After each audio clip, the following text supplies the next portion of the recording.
हाय दोस्तों, कैसे हैं आप सभी। मैं डॉक्टर आनंद व्यास फिर से अपने यूट्यूब चैनल पर आप सभी का स्वागत कर रहा हूं और आशा कर रहा हूं सभी ठीक है, मस्त है, एंजॉय कर रहे हैं। स्ट्रेटेजिक मैनेजमेंट का सब्जेक्ट चल रहा है, बहुत ही इंपॉर्टेंट और कंपलसरी सब्जेक्ट है। यूनिट 5 में मैं आ गया हूं। यूनिट 5 का फर्स्ट पार्ट अपन स्टार्ट कर रहे हैं। कोशिश ये रहने वाली है मेरी कि जल्द से जल्द ये यूनिट कंप्लीट हो, ताकि अपन दूसरे सब्जेक्ट जो IT के सब्जेक्ट्स के मेन वीडियो भी एक बार बने हुए नहीं है पुराने सिलेबस के अकॉर्डिंग भी, तो बच्चों को काफ़ी दिक्कत आ रही है, तो उसके ऊपर भी मेरा पूरा फोकस है। आप चिंता मत करिए, जल्द से जल्द सारे के सारे वीडियो मेरे अपलोड कराने की पूरी इच्छा रहने वाली है।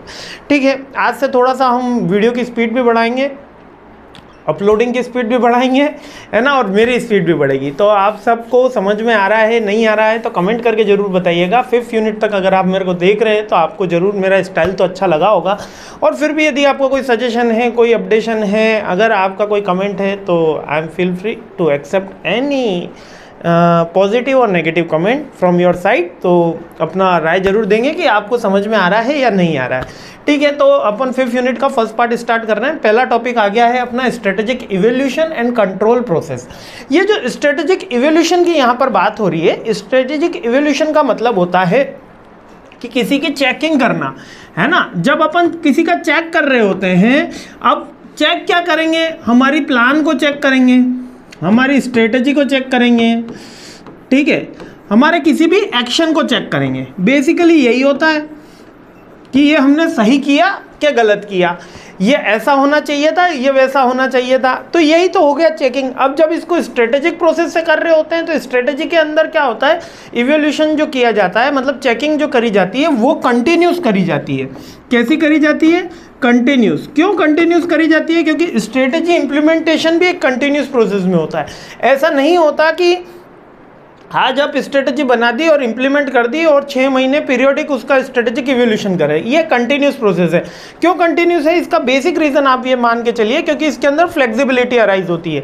यानी कि अगर आपको लग रहा है कि ये चीज़ सही से नहीं जा रही है तो आप उसको इमीडिएट चेंज कर सकते हैं। यही तो स्ट्रेटजी की खासियत होती है, यही तो बेस्ट प्लान होता है। अगर आपने ऑब्जर्वेशन के अंदर नहीं रखा, अगर आपने उसको कंट्रोल के अंदर नहीं रखा किसी भी प्लान ऑफ एक्शन को, और आपने कहा कि हम पीरियोडिक इसको चेक करेंगे, इसका रिजल्ट क्या रहता है? अगर पीरियोडिक चेक नहीं किया गया, आपने पीरियोडिक चेक किया गया, तो मेन प्रॉब्लम क्या आएगी कि आपको आफ्टर रिजल्ट पता चलेगा कि ये चीज़ सही हुई थी कि गलत हुई थी।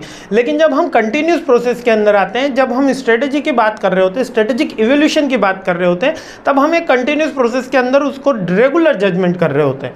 ठीक है, तो स्ट्रेटेजिक इवोल्यूशन का बेसिक प्रोसेस क्या नेचर अगर आपसे कहा जाए तो क्या आप लिख सकते हैं? आप ये लिख सकते हैं सर कि ये क्या होती है, कंटिन्यूस प्रोसेस होती है। परफॉर्मेंस अगेंस्ट गोल चेक करी जाती है। सिंपल, 10 यूनिट बनानी थी, 5 बनी है, 4 बनी है, उसके अकॉर्डिंग ही हम चेक करेंगे कि कितने परफॉर्मेंस हुई है और उसका हमारा गोल क्या था। ठीक है, कॉम्पेरेटिवली एनालिसिस किया जाता है कॉम्पिटिटर से। स्ट्रेटेजी की सबसे बड़ी, स्ट्रेटेजिक इवोल्यूशन की सबसे बड़ी खासियत अगर कही जाए तो ये उसका 3rd पॉइंट है। ये क्या कह रहा है कि हमेशा हम एनालिसिस अपने कॉम्पिटिटर से भी करेंगे। लाइक कि अगर कोई अपन टेलीकॉम इंडस्ट्री ले लेते हैं, ठीक है, टेलीकॉम ले लेते हैं। टेलीकॉम के अंदर अगर अपन मान लेते हैं यहाँ पर प्रोडक्शन रिलेटेड बात हो रही है, सैमसंग की बात हुई और दूसरी तरफ अपने एप्पल की बात हुई। यहाँ पर डिमांड वगैरह कुछ भी मैं कंसीडर नहीं कर रहा हूँ, केवल और केवल क्या कह रहा हूँ, प्रोडक्शन। अब सैमसंग जो है वह 1 आवर में मान लेते हैं 200 यूनिट का प्रोडक्शन कर रही है और एप्पल 250 यूनिट का प्रोडक्शन कर रही है।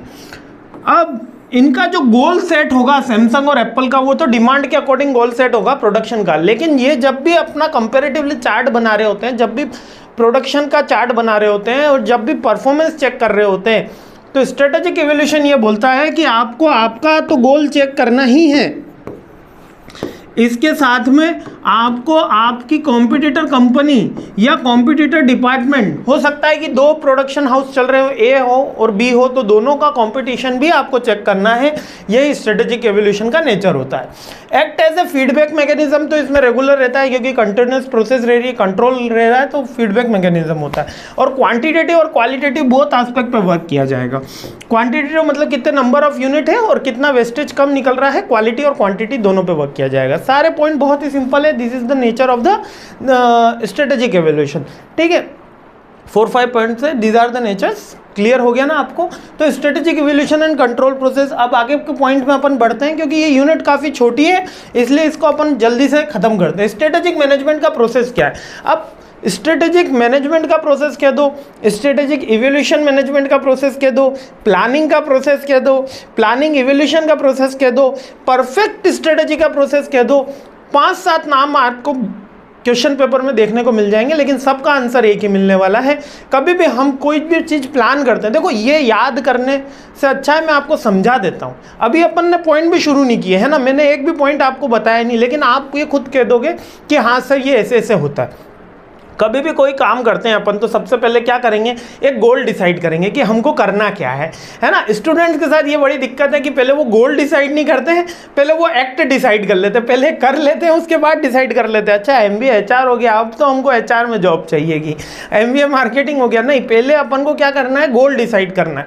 तो सबसे पहले हम जैसे कि मूवी देखने जाना होता है आपको, तो पहले ये तो डिसाइड होती है ना कि कौन सी मूवी देखने जाना है, कि पहले घर से निकल जाते हैं फिर वहाँ मूवी टिकट ले लेते हैं, उसके बाद डिसाइड होता है कि मूवी देखनी है कि नहीं होता ना। सिंपल, जैसे लाइफ का प्रोसेस होता है वैसे ही बुक्स में भी प्रोसेस दिया हुआ है, वैसे ही पर्टिकुलर कंपनीज में भी प्रोसेस होता है, क्योंकि अपने मैनेजमेंट के सारे सब्जेक्ट प्रैक्टिकल इंप्लीमेंट के है ना। थ्योरेटिकली उसका ज़्यादा से ज़्यादा प्रैक्टिकली आप समझो।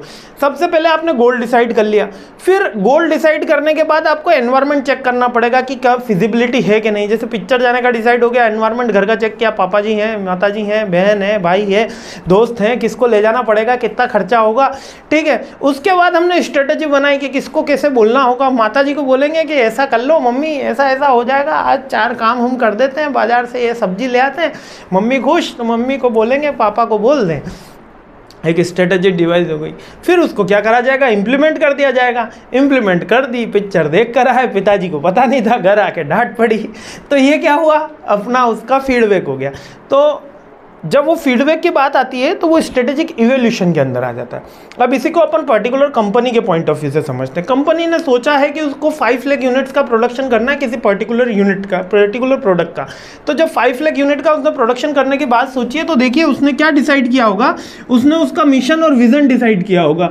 उसने फिर एनवायरनमेंट को स्कैन किया होगा कि रॉ मटेरियल कहाँ से आएगा, हमारा सप्लायर कौन होने वाला है, कौन सा टारगेट कस्टमर है, कौन सी मशीन पे वर्क होगा, कितनी हमारे पास मैन पावर है, कितने आवर वर्किंग करनी होगी, वो एनवायरमेंटल स्कैन हो गया। अब इंटरनल और एक्सटर्नल दोनों एनवायरमेंट आ जाते हैं इसमें। स्ट्रेटेजी को फॉर्मुलेट करना कि कौन सा व्यक्ति कहाँ काम करेगा, कितने आवर्स काम करेगा, किस मशीन पे काम होगा, कौन सा सप्लायर रहेगा, ये अपन ने एक बार तो स्कैन करा। स्कैनिंग में क्या होता है, बहुत सारे अल्टरनेटिव होते हैं अपने पास। जैसे पिक्चर्स देखने गए तो आइनॉक्स में भी चले गए, लोकल थिएटर में भी चले गए, दूसरे PVR में भी चले गए, तो बहुत सारे ऑप्शंस रहे। तो वो एनवायरमेंटल स्कैन हुआ।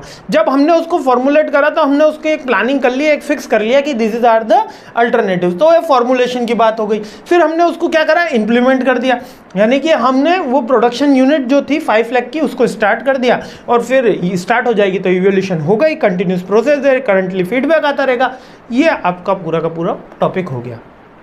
याद हो गया ना। देखो वीडियो की यही खासियत है कि आपको याद कराते हुए सारे के सारे टॉपिक चल रहा हूं, ताकि किसी भी पॉइंट में आपको कोई दिक्कत ना आए। अब मेजरिंग परफॉर्मेंस, अब मेजरिंग परफॉर्मेंस का मतलब होता है कि जो भी हम स्ट्रेटेजी इंप्लीमेंट करी या भी जो भी कोर्स ऑफ एक्शन हुआ, जो भी परफॉर्मेंस हुई, वो मैनेजमेंट के थ्रू आउट चेक करी जाए, अब मेज़र करी जाए। अब मेज़र करने के लिए या तो खुद के एक स्टैंडर्ड हो, या हम कॉम्पिटिटर के स्टैंडर्ड को फॉलो करें, या एक हमने खुद ने गाइडलाइन बना रखी, स्टैंडर्ड नहीं बना रखे हो, गाइडलाइन बना रखी हो कि इसके अकॉर्डिंग होना चाहिए। यदि फर्स्ट टाइम हो रहा है तो हम बेंचमार्किंग का भी यूज़ कर लेते हैं इसके अंदर। अभी बेंचमार्किंग एक टॉपिक आना चाहिए इसमें, 5th यूनिट में, आगे देखते हैं आता है कि नहीं, है ना। पूरा सिलेबस तो याद नहीं है लेकिन टॉपिक सारे याद हैं, क्योंकि बेंचमार्किंग अभी तक स्ट्रेटेजिक मैनेजमेंट में मैं टच नहीं किया, और एग्जाम में काफ़ी इंपॉर्टेंट क्वेश्चन है। मेरे को इसलिए याद है क्योंकि ये एग्जाम में मोस्ट रिपीटेड क्वेश्चन है। तो चलिए बेंचमार्किंग आगे देखेंगे। अभी तो मेजरिंग परफॉर्मेंस की बात करते हैं। मेजरिंग परफॉर्मेंस क्या वेरियस लेवल पे होता है, और लेवल मैंने आपको स्टार्ट से ही बोला है, हमको 3 लेवलों का याद रखना है, टॉप लेवल, मिडिल लेवल और लोअर लेवल। जब टॉप लेवल पे बात आएंगे तो हमको अगर चेक करना है, हम मान लेते हैं टॉप लेवल को चेक करना है कि उसने कितना अच्छा काम किया, तो नंबर ऑफ प्रोडक्शन से चेक नहीं होगा, उसका चेक होगा कि कंपनी ने कितना रेवेन्यू जनरेट करा। किसी कंपनी का मेरे को इवोल्यूशन करना है तो ये चेक नहीं करूंगा कि उसने कितने यूनिट बनाई, हम ये चेक करेंगे उसने कितना रेवेन्यू जनरेट करा, उस पर कितना प्रॉफिट इमर्ज हुआ। क्लियर है ना। यदि मेरे को साइंस के स्टूडेंट को चेक करना है तो उसकी क्वेश्चन पेपर अलग होगा, और आर्ट्स के स्टूडेंट को चेक करना है तो उसका क्वेश्चन पेपर अलग होगा। उसी तरीके से टॉप लेवल को अगर चेक करना है तो उसके पैरामीटर्स अलग होंगे, और मिडिल को चेक करना है तो उसके पैरामीटर अलग होंगे, और लोअर को चेक करना है तो उसके पैरामीटर अलग होंगे। तो जब मैं टॉप को चेक करता हूं तो याद रखिए आपको चेक करना है कि ऑर्गेनाइजेशन ने ग्रोथ कितनी करी, जब मैं ऑर्गेनाइजेशन ने कितना एक्सटेंड करा, और कंट्रीब्यूशन कितना रहा। आजकल ये नया पैरामीटर आ गया है सोशल रिस्पॉन्सिबिलिटी वाला कि कंट्रीब्यूशन टू द सोसाइटी कितना रहा, और प्रॉफिटेबिलिटी और रिटर्न ऑफ कैपिटल क्या है। रेशियो एनालिसिस से चेक कर लेते हैं, ग्रोथ चेक कर लेते हैं, कंट्रीब्यूशन ऑफ द सोसाइटी, ये सारे टॉप मैनेजमेंट के टूल्स हैं। जब मैं मिडिल मैनेजमेंट में आता हूं तो मिडिल मैनेजमेंट में हम चेक करते हैं कि टीम का परफॉर्मेंस कैसा रहा, का कोऑर्डिनेशन रहा, ग्रेवियंस तो इमर्ज हुए कि नहीं हुए, ऑप्टिमम यूज कर सके कि नहीं कर सके। मतलब एक होता है time period, gap time period या वेस्टेज टाइम पीरियड या गैप ब्रेक टाइम पीरियड, जिसके अंदर मशीन वर्क नहीं करती, वो कितना मिनिमम रहा। ठीक है, कॉस्ट और रेवेन्यू में कितना हम इंप्लीमेंट कर पाए, क्या कोऑर्डिनेशन रहा नहीं रहा, कम्युनिकेशन सुपीरियर के साथ कैसा रहा, ये मिडिल मैनेजमेंट में। और लोअर मैनेजमेंट केवल प्रोडक्शन या नंबर ऑफ यूनिट्स या वर्किंग आवर्स पे चेक होता है, इसलिए यहाँ पर लिखा हुआ नहीं है। क्लियर हो गया। यानी टॉप चेक करोगे तो कंपनी की ग्रोथ, और मिडिल चेक करोगे तो उनके कोऑर्डिनेशन, उनका कॉस्ट और optimum utilisation of the resources, और लोअर चेक करोगे तो number of production unit, number of time period, जितना काम किया। क्योंकि लेबर को किससे जज किया जाता है, 20 यूनिट बनाई तो 20 स्टैंडर्ड से आपने चेक कर लिया, स्टैंडर्ड 30 रखी थी, 20 बनाई तो अंडर, और 40 बना दी तो ओवर, या नंबर ऑफ आवर्स है 4 आवर्स या 6 आवर या 7 आवर्स या 8 आवर्स, इतने आवर्स वर्क किया। तो ये दो चीज़ें होती हैं। तो लोअर का थोड़ा कम आता है, टॉप और मिडिल का ही ज़्यादा एग्जाम के अंदर भी पूछा जाता है, लेकिन लोअर का भी मैंने बता दिया। अब ये नेक्स्ट टॉपिक है एक्टिविटी बेस्ड कॉस्टिंग। अब एक्टिविटी बेस्ड कॉस्टिंग होती क्या है, एक छोटा सा यहाँ पे चार्ट दिया हुआ है, देखिए यहाँ पर लिखा है ऊपर रिसोर्सेज, एक्टिविटी और कॉस्ट ऑब्जेक्ट्स, रिसोर्सेज, एक्टिविटीज और कॉस्ट ऑब्जेक्ट। अब अपन पहले मैं आपको समझा देता हूँ, उसके बाद ये शुरू होगी, है ना। और ये बहुत छोटी सी है लेकिन एग्जाम के अंदर बार बार पूछी जाती है। क्या होता है एक्टिविटी बेस्ड कॉस्टिंग के अंदर, ये ऐसा कहता है ABC एनालिसिस, ये ऐसा कहता है कि जो सिमिलर काइंड ऑफ एक्टिविटी है इसको क्या कर दो, एक ग्रुप बना दो, एक ग्रुप बना दो। ये ग्रुप बनाने के बाद इसकी कॉस्टिंग करी जाए और इससे हम टोटल कॉस्ट कैलकुलेट करें। ठीक है, एक ग्रुप बना दिया, ग्रुप बनाने के बाद हमको क्या करना है, उसकी पर्टिकुलर कॉस्टिंग निकालनी है। और वो कॉस्टिंग निकालने के बाद हम क्या करेंगे, उस कॉस्टिंग निकालने के बाद हम उस कॉस्ट को, सब कॉस्ट को जोड़ देंगे, जिससे हमको टोटल कॉस्ट पता चल जाए। ठीक है, तो यहाँ पर इसको बोलते हैं एक्टिविटी बेस्ड कॉस्टिंग। अब एक्टिविटी बेस्ड कॉस्टिंग यानी कि डिफरेंट काइंड्स ऑफ एक्टिविटी। अब बुक में क्या दिया हुआ है जरा ये देखिए, बुक में दिया हुआ है activity based costing is identifying activity production process that are used to process a job. These individual activities are grouped together. These individual activities are grouped together with the similar process into the cost pool. यानी कि एक different activities को आपने साथ में जोड़ दिया और उसका एक कॉस्ट पूल बना दिया और फिर बात आगे बढ़ी। जैसे शर्ट बनाने की प्रोसेस है, अब शर्ट बनाने की प्रोसेस है तो उसमें स्टिचिंग भी आएगा, कटिंग भी आएगा, कलरिंग भी आएगा।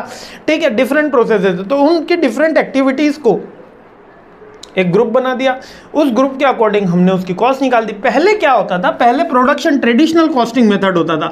ट्रेडिशनल कॉस्टिंग मेथड यानी कि जहां जितना खर्चा हो रहा है रिसोर्सेज के अकॉर्डिंग, जहां जितना खर्चा हो रहा है रिसोर्सेज के अलोकेशन के अकॉर्डिंग हम बात करते थे। तो यहाँ पर कॉस्ट ऑब्जेक्टिव इस तरीके से होता था।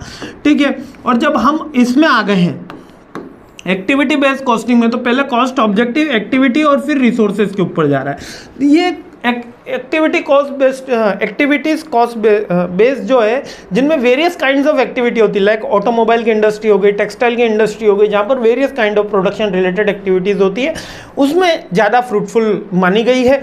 जबकि जो ट्रेडिशनल कॉस्टिंग है, अब वो एक बिजनेस व्यापारी है। अब बिजनेस व्यापारी में अगर बिजनेस व्यापारी यानी दोनों एक ही बात हो गई, है ना। बिजनेसमैन है, अगर वो केवल प्रोडक्ट बाय और सेल कर रहा है, बीच में उसका स्टोरेज का है, तो वहाँ पर कुछ डिफरेंट काइंड्स ऑफ एक्टिविटी है ही नहीं, है ना। तो वहाँ पर वो ट्रेडिशनल कॉस्टिंग ही मान लेता है। तो दोनों में आंसर एक ही आता है, याद रखना, दोनों में आंसर एक ही आता है, लेकिन यहाँ पर केवल हमको अलोकेशन पता चल जाता है कि इस पर्टिकुलर हेड में मेरा इतना कॉस्ट लग रहा है, इस पर्टिकुलर हेड में मेरा इतना कॉस्ट लग रहा है। लाइक कि जब हम कॉस्ट एनालिसिस कर रहे थे फाइनेंशियल अकाउंटिंग में, फर्स्ट सेमेस्टर में आपने पढ़ा है, अभी थोड़ा भूल गए होंगे तो याद कर लो, फर्स्ट सेमेस्टर में आपने पढ़ा है, तो उसके अंदर डायरेक्ट और इनडायरेक्ट एक्सपेंसेस के अलावा different kinds of working progress, manufacturing, finish goods के ऊपर लग रहे थे और डिफरेंट ओवरहेड लगा रहे थे, वो एक्टिविटी बेस्ड कॉस्टिंग का हिस्सा थी। लेकिन जो हम P&L trading P&L balance sheet बना रहे हैं, वो हमारा ट्रेडिशनल का हिस्सा है। क्लियर हो गया, बहुत ही सिंपल टॉपिक है, आगे बढ़ते हैं। चलिए स्पीड मैच कर पा रहे होंगे। अगर कहीं दिक्कत आ रही है तो फील फ्री टू कमेंट, है ना। Enterprise risk management. अब एंटरप्राइज रिस्क मैनेजमेंट क्या होता है? There is no risk without, मतलब आप कह सकते हो there is no gain without risk. तो रिस्क होगी तो गेन होगा, मोर रिस्क मोर गेन, ये फिलोसॉफी हमेशा से चलती आ रही है, मैं भी इसका थोड़ा समर्थन में ही हूँ। एंटरप्राइज रिस्क मैनेजमेंट यहाँ पर मीन्स कि हम बाय कहाँ पे कर रहे हैं, प्रोडक्ट सेल कहाँ पे कर रहे हैं, कितनी कॉस्टिंग लग रही है, कितना कैपिटल का यूटिलाइजेशन हो रहा है, वो सारी की सारी चीज़ें ये रिस्क मैनेजमेंट का एक डिपार्टमेंट चेक करता है। होता किसके पास है? टॉप मैनेजमेंट के पास है। Risk management is the practice of planning, coordinating, executing, handling the activities of organization in the order to minimize the impact of the risk on the investment and earning. यानी कि जितना भी हम कमा रहे हैं उसमें रिस्क मिनिमाइज करने के लिए और मैक्सिमम प्रॉफिट अर्न करने के लिए एक रिस्क मैनेजमेंट बनाया जाता है, जिसमें हम रिस्क को आइडेंटिफाई करेंगे, जिसमें हम रिस्क को एसेस करेंगे। आइडेंटिफाई यानी कि ये 5 तरीके के रिस्क है। एसेसमेंट करना कि ये ज़्यादा बड़ी रिस्क है, ये छोटी बड़ी रिस्क है, ठीक है। फिर उसको मिटिगेट करेंगे, मिटिगेट यानी बांटना, ठीक है, या कंट्रोल। मिटिगेट करने का मतलब होता है वैसे बांटना, और फिर उसको कंट्रोल करेंगे, मॉनिटर करेंगे, रिपोर्ट करेंगे और स्ट्रेटेजी के साथ इंप्लीमेंट करेंगे। अब इसको एग्जांपल के थ्रू समझते हैं कि मान लेते हैं एक कंपनी है, वो इंडियन मार्केट में आना चाहती है। कौन से मार्केट में? इंडियन मार्केट में आना चाहती है, और उसके साथ वो एफएमसीजी प्रोडक्ट ला रही है। एफएमसीजी यानी कि फास्ट मूविंग कंज्यूमर गुड्स के वो प्रोडक्ट यहाँ पर सेल करने का सोच रही है। जैसे ही वो सेल करने का सोचती है, उसके मन के अंदर कुछ बातें आएंगी, उसके बाद उसमें रिस्क इमर्ज हो जाएगी। कौन कौन सी रिस्क इमर्ज होगी? एक, उसको यहाँ पर लोकल एनवायरनमेंट से भी निपटना होगा, लाइक पॉलिटिकल सोशल जो एक्सटर्नल एनवायरनमेंट है उससे भी निपटना होगा, और यहाँ पर लोकल कंपटीशन का भी मुकाबला करना होगा। और इंटरनेशनल कंपनी लाइक HUL हो गई या आपकी प्रॉक्टर एंड गैम्बलर हो गई, जो यूजुअली FMCG के एक बड़े ग्रुप के अंदर आती है, उससे भी उसको निपटना होगा। तो देयर इज अ रिस्क। तो उसने कॉम्पिटिटर का एनालिसिस करा, वो रिस्क है। पॉलिटिकल एनालिसिस करा, वो रिस्क है। ट्रेडिशनल जो यहाँ पर लोग हैं वो देसी कंपनियों को ज़्यादा पसंद कर रहे हैं, लाइक पतंजलि, तो वो रिस्क है। तो रिस्क का आइडेंटिफाई करा और असेसमेंट करा कि पतंजलि बड़ा रिस्क है, कि प्रॉक्टर एंड गैम्बलर बड़ा रिस्क है, कि मैन्युफैक्चरिंग के कंप्लायंसेस बड़ा रिस्क है, लॉ बड़ा रिस्क है, कौन सी। फिर उसको मिटिगेट करा। मिटिगेट करा है कि इसके पर्टिकुलर प्रोसेस, सारा लॉ का अप्रूवल लिया गया, कैसे टारगेट प्लानिंग करी गई, टारगेट कस्टमर चेक किया गया, हमने हमारी प्लानिंग प्रॉपर करी, जिसके through different kind of strategy बनाई, वो रिस्क को मिटिगेट किया गया। फिर हमने प्लान जब इंप्लीमेंट कर देते हैं तो उसको मॉनिटरिंग शुरुआत हो जाती है। मॉनिटरिंग करने के बाद अगर कोई इफ एंड बट होता है तो उसकी रिपोर्ट करी जाए, और अगर स्मूथ चल रहा है तो भी उसकी रिपोर्ट करी जाए, और एंड में हम देख लेंगे कि इंटीग्रेशन ऑफ द स्ट्रेटेजी, यानी कि ये जितना भी हमने रिस्क का सारा प्रोटोकॉल्स बनाए थे कि हमको यहाँ पर 20 यूनिट से बेचना है, यहाँ पर 80 यूनिट्स बेचना है। सोचो एप्पल जितनी बड़ी कंपनी और भारत इतना बड़ा देश, अब जाके इतने सालों बाद जाके एप्पल ने भारत में स्टोर खोला है। तो क्यों? क्योंकि उसको भी तो कहीं ना कहीं रिस्क लग रहा था कि भारत में बिकेगा कि नहीं बिकेगा एप्पल, है ना। जबकि भारत में काफ़ी ज़्यादा इसकी सेलिंग है, हाई डिमांड पे चल रहे हैं, फिर भी उनको रिस्क तो लग रहा था ना। तो यही उनका risk identification, assessment, mitigation, monitoring, reporting, और उसको उनकी strategy, production strategy, selling strategy, marketing strategy, advertisement strategy, budgeting strategy, उन सब के साथ ज्वाइंट कर देना रिस्क मैनेजमेंट कहलाता है। क्लियर है? आगे बढ़ते हैं। Primary measure of the corporate performance. अब प्राइमरी मेजर अगर आप करा जाए कॉर्पोरेट परफॉर्मेंस की, कॉर्पोरेट परफॉर्मेंस का मतलब कि अभी अपन ने जो टॉप मैनेजमेंट की परफॉर्मेंस मेजरमेंट देखा था उसी के पॉइंट है। उसमें क्या है कि कुछ टूल्स टेक्निक्स दिए हुए हैं जिससे हम मेजर कर लेते हैं, लाइक बैलेंस स्कोर कार्ड। अब बैलेंस स्कोर कार्ड क्या होता है? बैलेंस स्कोर कार्ड एक बेसिकली जैसे आपकी मार्कशीट होती है वैसे ही एक बैलेंस स्कोर कार्ड होता है। यहाँ पर हर चीज़ के लाइक के क्लीनिंग के 8 नंबर्स है ना, उसके बाद आप कह सकते हो वेस्ट मैनेजमेंट में नंबर्स दे दिए, इसके बाद आप कह सकते हो कि जहाँ जहाँ भी मतलब कंपनी को लग रहा है कि जो पॉइंट्स बना दिए लाइक कि अलोकेशन ऑफ द रिसोर्सेज, तो उसके मार्क्स दे दिया, और उसके एंड में जो टोटल हो जाती है इसी को ही बैलेंस स्कोर कार्ड बोलते हैं, जिसमें पॉजिटिव नेगेटिव 7-8 पॉइंट होते हैं, कंपनी टू कंपनी वेरी होते हैं। और ये मैं जब HR में था तो मैंने पर्टिकुलरली एक एक्टिविटी करी है, इसलिए मेरे को बैलेंस स्कोर कार्ड एक नॉर्मल ग्राफ ही होता है, इसको ग्राफिकल प्रेजेंटेशन बाद में करना होता है। एक HR की एक्टिविटी होती है जिसमें वो मेज़र करता है कि किसने कितना अच्छा परफॉर्मेंस किया। अब जैसे कि एक एम्प्लॉय का 10 चीज़ें हो सकती है। पहला, ऑर्डर उसने कितने अच्छे से फॉलो करे, ठीक है। सेकंड, क्या प्रोडक्शन का आवर, कितना यूनिट प्रोडक्शन करा उसने, ठीक है। उसके बाद क्या टाइमिंग रहा, टाइमिंग का मतलब कितने आवर्स उसने वर्क करा। फिर उसकी पंक्चुअलिटी कितनी रही, फिर फोर्थ आप यहाँ पे ऑर्डर भी लिख सकते हो, और फिर डिसिप्लिन कितना रहा, ठीक है, लीव कितनी ली, ठीक है। इसके अलावा और भी कोई पॉइंट 6, 7, 8 पॉइंट की, उसको कितना सैलरी पैकेज जा रहा है, या उसने ट्रेनिंग एंड डेवलपमेंट कितनी करी है, कौन सी एक्टिविटीज़ में पार्टिसिपेशन करा है, एक्स्ट्रा करिकुलर एक्टिविटीज़ कितनी रही, कौन सा चीज़ें रही, ये उसका एनालिसिस किया जाता है। इसी तरीके से कॉर्पोरेट परफॉर्मेंस के अंदर भी उसको डिफरेंट उसमें पैरामीटर्स में नंबर्स दे दिए जाते हैं, है ना। A category, B category, C category, उसमें नंबर्स दे दिए गए। जो टोटलिंग आई उससे हमको पता चल जाएगा कि इसने अच्छा काम किया, इसने खराब काम किया, इसने ऐसा काम किया, इसने वैसा काम किया, और बेसिकली एंड में ग्रेडिंग दे दी जाती है, ए प्लस बी, बी प्लस सी, सी प्लस, और फिर डी ई भी रहती है। एफ वाला तो कोई रहता नहीं है, डी ई तक लास्ट हो जाती है। तो ये प्राइमरी मेजर हो गए। तो उसमें बैलेंस स्कोर कार्ड हो गया, एक्सीलेंस मॉडल हो गया, मैप्स स्ट्रेटेजी हो गई, सिक्स सिग्मा हो गई। These are only the tools which are used to check the performance of any corporate level. यानी सिक्स सिग्मा अचीव किया, यानी कि वेस्ट मिनिमाइजेशन हुआ है, maximum utilisation of the resources हुआ है, तो सिक्स सिग्मा के अंदर आ गया। कंपनी एक्सपांड हुई होगी तभी सिक्स सिग्मा मिला होगा। स्ट्रेटेजी के अकॉर्डिंग काम हो रहा है। एक्सीलेंस मॉडल, ये भी एक तरीके का बैलेंस स्कोर कार्ड की तरह ही है। चलिए आगे बढ़ते हैं। Balance score card approach. अब ये बैलेंस स्कोर कार्ड अप्रोच एक अलग से याद रखना, बैलेंस स्कोर कार्ड और बेंचमार्किंग, ये दोनों मोस्ट प्रोमिनेंट क्वेश्चन है, एग्जाम में आते हैं। मैं अंतिम प्रहार में लेकर आऊंगा, अभी बता देता हूं, ठीक है। अब ये जो बैलेंस स्कोर कार्ड अप्रोच है, इसका मतलब है कि स्ट्रेटेजिक परफॉर्मेंस चेक किया जाता है। हम टॉप मैनेजमेंट की, मिडिल मैनेजमेंट की यूजुअली इसके अंदर चेक करते हैं, जिसमें हम डिफरेंट पर्सपेक्टिव को चेक कर रहे होते हैं, like financial, customer, internal process, organisational capacity, ये डिफरेंट पोजीशन है। ये एक बैलेंस स्कोर कार्ड का आप कह सकते हो कि एक परफॉर्मा कह सकते हो, या आप उनके पॉइंट कह सकते हो जिसपे बैलेंस स्कोर कार्ड क्रिएट होगा, ठीक है। या तो फाइनेंशियल बेस पे, कस्टमर बेस पे, इंटरनल प्रोसेस पे, ऑर्गेनाइजेशनल कैपेसिटी पे। मैंने कहा कितना प्रोडक्शन किया, कितना टाइमिंग रहा, कस्टमर से क्या व्यवहार रहा, बॉस के साथ क्या व्यवहार रहा, डिसिप्लिन कितना रहा, पंक्चुअलिटी कितनी रही, वो उसके 8-10 पॉइंट हो गए। इसके की पर्सपेक्टिव क्या है, या तो फाइनेंशियल हो सकता है, या कस्टमर रिलेशन हो सकता है, इंटरनल रिलेशन हो सकता है, कस्टमर यानी एक्सटर्नल रिलेशन, ठीक है, और ऑर्गेनाइजेशन कैपेसिटी यानी ऑर्गेनाइजेशन के रूल्स स्टैंडर्ड को उसने फॉलो किया, और उसके फोकस और उसके एग्जांपल्स, ठीक है। क्लियर है, मतलब ये उसके बेसिक पॉइंट्स हैं जिससे बैलेंस स्कोर कार्ड बनाया जाता है। क्लियर हो गया। आगे बढ़ रहे हैं, कंसेप्ट ऑफ रिस्पॉन्सिबिलिटी अकाउंटिंग। अब रिस्पॉन्सिबिलिटी अकाउंटिंग एक बहुत ही नया और नोवेल कंसेप्ट है, मुझे बड़ा अच्छा लगता है ये। रिस्पॉन्सिबिलिटी अकाउंटिंग का मतलब ये है कि आप किसी को भी उसके टास्क, उसके नंबर ऑफ यूनिट्स के अकॉर्डिंग तो मेजर करते ही हो, उसके साथ में उसके रिस्पॉन्सिबिलिटी का भी वेटेज दो। लाइक मिस्टर ए ने 40 यूनिट्स बनाई, मिस्टर बी ने 80 यूनिट्स बनाई, ठीक है। अब मान लेते हैं मिस्टर ए जो है 40 यूनिट बनाई, 80 यूनिट बनाई, तो 40 यूनिट बनाने वाला लेस कहलाएगा और 80 बनाने वाला ज़्यादा कहलाएगा, हाई परफॉर्मेंस कहलाएगा। ये होता था ट्रेडिशनल मेथड, ट्रेडिशनल, ठीक है। जब नोवेल में आए तो रिस्पॉन्सिबिलिटी अकाउंटिंग ये कह रहा है कि इसको बनाने की कितनी रिस्पॉन्सिबिलिटी थी, इसके पास कितने और सुपरवाइजर थे, इसके पास और कितनी लेबर थी, इसके पास और कितना रिस्पॉन्सिबिलिटी थी। तो पता चल रहा है कि they are the highly responsible person because there is no supervisor और labour available at that time. Means कि ये जब स्टोर में था, अब ये एक प्रोडक्शन हाउस में भी है और इसको बाहर आउटलेट भी है। इस कंपनी क्या है कि एक प्रोडक्शन हाउस भी और बाहर आउटलेट भी है। तो ये भैया ने जब यूनिट बनाई तब वहाँ पे अकाउंटेंट नहीं था, जब वहाँ पे कैश में कोई नहीं बैठ रहा था, वो भी काम संभाला, कस्टमर हैंडलिंग का काम भी संभाला, सिक्योरिटी का काम भी संभाला, और उसके साथ में भी इन्होंने 40 यूनिट्स बनाई, यानी कि डिफरेंट रोल्स एंड रेस्पॉन्सिबिलिटी करी।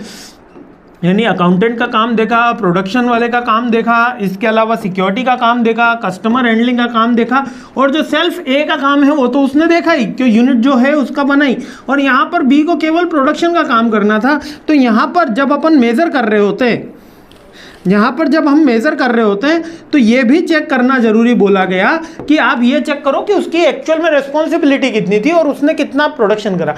तब पता चला कि इस प्रोसेस के हिसाब से तो इसकी एक यूनिट की भी रिस्पॉन्सिबिलिटी नहीं बनती थी, क्योंकि ये डिफरेंट टास्क में लगा हुआ था, बट इसने 40 यूनिट्स बनाई तो इसका वेटेज ज़्यादा है। ये होता है रिस्पॉन्सिबिलिटी अकाउंटिंग का मतलब। यानी कि हम ये चेक कर रहे होते हैं कि इस बंदे की रिस्पॉन्सिबिलिटी कितनी है, लाइक कि सुपरवाइजर एक सुपरवाइजर है जिसके पास 40 लेबर्स हैं और दूसरा सुपरवाइजर है उसके पास 80 लेबर्स हैं, तो यकीनन 80 लेबर्स वाला ज़्यादा प्रोडक्शन करेगा क्योंकि उसके पास ज़्यादा मैन पावर है।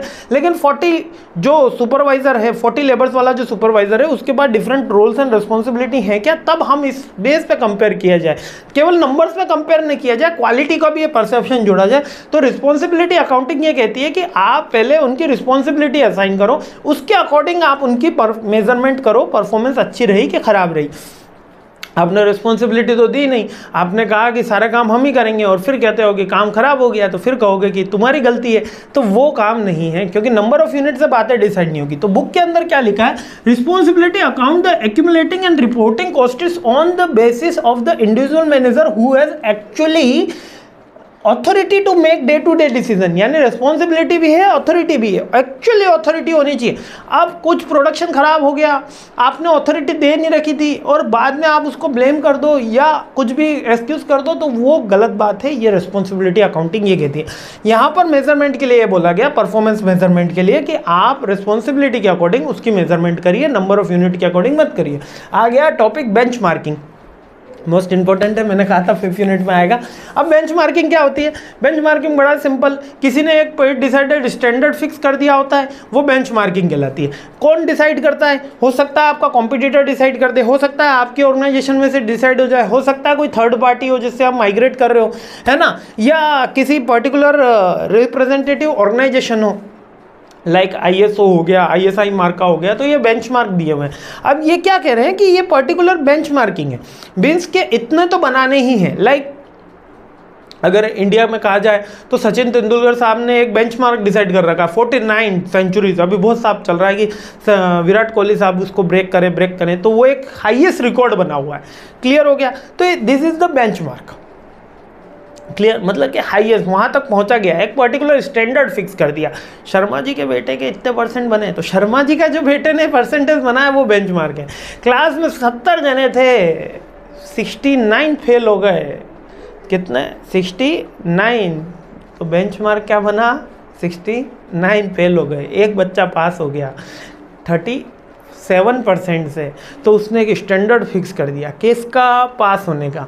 तो 37% भी स्टैंडर्ड हो सकता है और कहीं पे 99 भी स्टैंडर्ड नहीं होता। अगर आप कैट का एग्जामिनेशन दोगे MBA में, तो परसेंटाइल बेसिस पे 99 में भी आपका AM में सिलेक्शन नहीं होता, वहाँ 100 पे बात चली जाती है ना। तो वो परसेंटाइल मेथड है, खैर, but this are the benchmark. आपको क्लियर हो गया ना बेंचमार्किंग? तो कहाँ कहाँ बनाए, कौन कौन बनाता है? या तो आपकी इंटरनल बेंचमार्किंग बन जाए, इसके टाइप्स में आ जाता है कभी कभी क्वेश्चन, है ना, या आपका कॉम्पिटिटर बना दे, या तो इंटरनल बन जाए, या आपका कॉम्पिटिटर क्रिएट कर दे, या कोई इंडस्ट्री की बेंचमार्किंग हो, यानी कि कोई स्टैंडर्ड पर्टिकुलर कोई कंपनी हो या पर्टिकुलर कोई ऑर्गेनाइजेशन हो, फिक्स कर रखा है कि इतना तो होना ही चाहिए, ये क्वालिटी तो होनी चाहिए। पहले मैं अरब देशों के बारे में आपको एक बहुत ही इंटरेस्टिंग यहाँ पर बात बोलता हूँ। उन्होंने फिक्स कर रखे थे, मीन्स के वहाँ के जो राजा थे, है ना, मतलब जो शेख वगैरह ये सब थे, उन्होंने फिक्स कर रखी थी क्वालिटी ऑफ द प्रोडक्शन। आप जाओगे कभी भी अरब कंट्रीज़ में, तो गल्फ कंट्रीज़ में, तो वहाँ पर lower quality of the product आपको कम देखने को मिलेंगे। क्यों? क्योंकि वहाँ के एक ट्रेडिशन में था कि अगर आपको बिजनेस करना है तो इस पर्टिकुलर ब्रेड की ये क्वालिटी होनी ही चाहिए, आपको इस पर्टिकुलर ऑर्नामेंट की क्वालिटी होनी चाहिए, वरना वो पे सजा दी जाती थी। आजकल यहाँ पर अपने इंडिया में तो कब से ही मिलावट का दौर चल रहा है। खैर, कहले काठियावाड़ी जो थे वो उनका अलग ही स्टैंडर्ड था, लेकिन बेंचमार्किंग कभी कोई ऑर्गेनाइजेशन एक्स्ट्रा एडॉप्ट करती है किसी थर्ड पार्टी के थ्रू, तो वो आउटसाइड कहलाएगी। कॉम्पिटिटर्स के थ्रू हो सकता है और इंटरनल यानी हमने ही बना दिया और हम ही हमको आगे तोड़ेंगे, है ना, हमारी बेंचमार्क को तोड़ेंगे। तो हमेशा मैं सबसे बेस्ट बढ़िया बात बताता हूँ कि हमेशा कंपटीशन खुद से करो। आज जो आपने करा है, कल उससे और अच्छा करने की कोशिश करो, कल और उससे और अच्छा करने की कोशिश करो। 0.01% भी अपनी लाइफ में डेली बेसिस पे चेंज लाओगे तो 2 ईयर्स के अंदर आप पूरे के पूरे कंप्लीट चेंज हो जाओगे और जो आपको चाहिए वो मिल जाएगा। लेकिन शर्त इतनी है कि केवल आपको आपसे कंपटीशन करना है और रेगुलर कंपटीशन करना है। ठीक है, आगे बढ़ते हैं। अब प्रॉब्लम्स क्या रहती है मेजरिंग करने में? अब मेजर तो करना रहता है, अब प्रॉब्लम्स क्या रहती है, मेजरिंग क्या रहेगी? Disregard of the system, quality control की सिस्टम प्रॉब्लम, मेजरिंग परफॉर्मेंस क्या रहेगी? एक तो कस्टमर परसेप्टिव बायस हो जाता है, कभी कोई मेरे को अच्छा लग रहा है, कभी खराब लग रहा है। एक तो सिस्टम फॉलोअप नहीं किया गया, तब दिक्कत आ जाती है, और कंट्रोल की दिक्कत है। एक और क्या कह सकते हो, गाइडलाइन। ठीक है, अब नॉर्मल मैं आपको प्रॉब्लम्स बता देता है। बजट की दिक्कत, टाइम की दिक्कत, customer biasness, anyone biasness, anyone biasness का मतलब, और एक्चुअल डेटा क्रिएट नहीं हो पाता या कलेक्ट नहीं हो पाता, ये प्रॉब्लम्स आती है। और इसकी बेसिक गाइडलाइन क्या है? एक्चुअल डेटा क्रिएट करना चाहिए, अनबायस्ड रहना चाहिए, टाइमली करना चाहिए, लो कॉस्ट में करना चाहिए, रेगुलर करना चाहिए, ये होता है। और करेक्टिव एक्शन आपको मेजर लेने चाहिए। हाँ, चलिए लास्ट टॉपिक है, इसलिए अपन नेक्स्ट वीडियो पे जाने की जगह, नेक्स्ट पे आने की जगह मैं यहीं पे कंप्लीट करता हूँ। Strategic audit of the corporation. जब हम स्ट्रेटेजिक ऑडिट की बात कर रहे हैं, यानी कि मैं चेक करना चाह रहा हूँ कि स्ट्रेटेजिक परफॉर्मेंस अच्छे से हुआ है नहीं हुआ है, उस परफॉर्मेंस की मैं ऑडिट कर रहा हूँ, यानी कि वापस रीवेरिफिकेशन कर रहा हूँ, तो उसके डिफरेंट एनालिसिस है। लाइक अपन ने SWOT एनालिसिस पढ़ा था, अपन ने परफॉर्मेंस एनालिसिस अभी देखा, अपन ने व्रूम एनालिसिस देख चुके हैं, अपन ने वैल्यू चेन देख चुके हैं, पोर्टफोलियो एनालिसिस देख चुके हैं। ये डिफरेंट जितने भी मेथड्स अपन ने सेकेंड और थर्ड यूनिट में पढ़े हैं, वो क्या हैं? ऑडिट के प्रोसेसेस। यदि आपको एग्जाम में क्वेश्चन आ जाए कि स्ट्रेटेजिक ऑडिट बताइए या स्ट्रेटेजिक ऑडिट के टाइप्स लिखिए, तो आप SWOT जैसे भी आप कंपनी को एनालिसिस कर सकते हो, लाइक पेस्टल एनालिसिस हो गया, SWOT एनालिसिस हो गया, वैल्यू चेन एनालिसिस हो गया, परफॉर्मेंस एनालिसिस हो गया, रिसोर्स ऑडिट हो गया, इन सब से अपन कर सकते हैं। बहुत सिंपल है, ऑलरेडी सेकेंड और थर्ड यूनिट में अपन ने इसमें डिटेल में बात करी है, इसलिए यहाँ पर मैं आगे नहीं बढ़ रहा। और इसके ऑर्गेनाइजेशन सिस्टम कौन कौन से हैं इवोल्यूशन करने के? तो इन्फॉर्मेशन, प्लानिंग, मॉनिटरिंग, और कौन सा है? मॉनिटरिंग नहीं, मोटिवेशन है, अप्रेजल और डेवलपमेंट सिस्टम। ये सर चारों पांचों क्या है, जरा सा 1 मिनट के अंदर समझ लो। ऑर्गेनाइजेशन सिस्टम फॉर इवोल्यूशन का मतलब यहाँ पर इतना है कि अगर कोई ऑर्गेनाइजेशन ग्रोथ कर रही है, अगर कोई ऑर्गेनाइजेशन आगे बढ़ रही है, तो हम उसका इवोल्यूशन करते हैं, और अगर वो डाउनफॉल में जा रही है तब भी इवोल्यूशन करते हैं। तो इवोल्यूशन कहाँ से किया जा सकता है? हम इन्फॉर्मेशन करके कर सकते हैं, हम मोटिवेशन करा है कि नहीं करा है उसके ऊपर कर सकते हैं, यानी कि जो मैनेजमेंट की जितनी भी एक्टिविटीज़ हैं उनके ऊपर करा जा सकता है। Like planning, controlling, directing, staffing तो आएगा ही आएगा। अब यहाँ पर थोड़े से पॉइंट क्या हो गए? मोटिवेशन आ गया, इन्फॉर्मेशन सिस्टम आ गया, डेवलपमेंट सिस्टम आ गया, ट्रेनिंग एंड डेवलपमेंट आ गया। जो भी एक्टिविटी हो रही है ऑर्गेनाइजेशन में, उन पे हम इवोल्यूशन करते हैं, और उन्हीं इवोल्यूशन को आगे सिस्टम बोल दो तो इवोल्यूशन सिस्टम हो गया। या कि planning evolution system, monitoring evolution system, motivation evolution system, control evolution system, development evolution system, यही सारे के सारे पॉइंट हो गए। आई होप क्लियर हो गया, कहीं कोई दिक्कत आई नहीं होगी। फिर भी अगर कोई दिक्कत आ रही है तो feel free to comment, and thanks for watching my this video. और यहाँ पे अपना कंप्लीट हो गया है और कोई टॉपिक बचा नहीं है। मस्त रहिए, खुश रहिए, मुस्कुराते रहिए। 5th यूनिट कंप्लीट हो गई है, अगले पे जंप करते हैं, यूनिवर्सल ह्यूमन वैल्यूज़ का टॉपिक शुरू करते हैं। जय हिंद।